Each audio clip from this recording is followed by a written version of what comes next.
ফকিন্নির বাচ্চা। কথা আছে মানে? ফকিন্নির বাচ্চা, তুই আমার গার্লফ্রেন্ডের গায়ে হাত দিছস?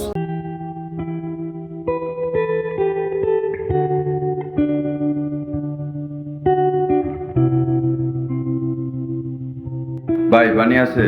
না ভাই, পানি নাই।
আরে বাবা, অফিসেও তো কাজ থাকে, এমন না তো আমার বাপ দাদার ফ্যাক্টরি, ওইগুলো তো ম্যানেজ করে আসতে হয়।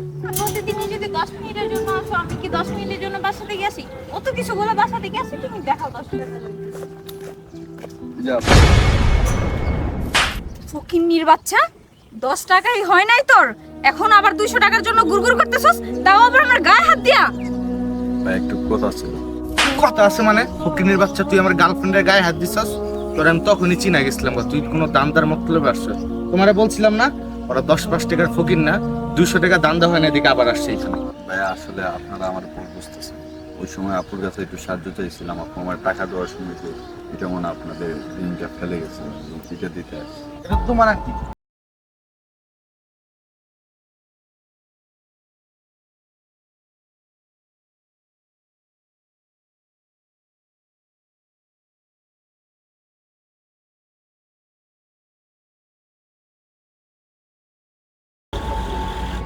আসলে ভাই আমার টাকাটা লাগবে না।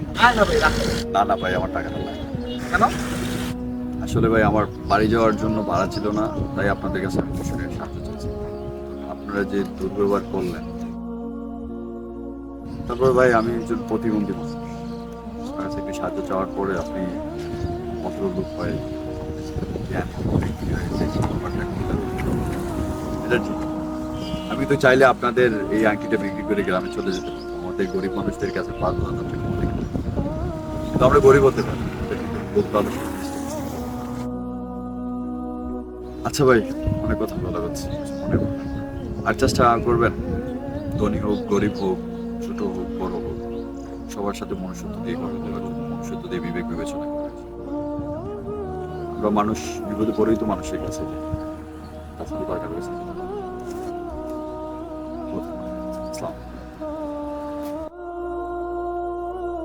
দেখছো পৃথিবীতে এখনো কত ভালো মানুষ আছে। আচ্ছা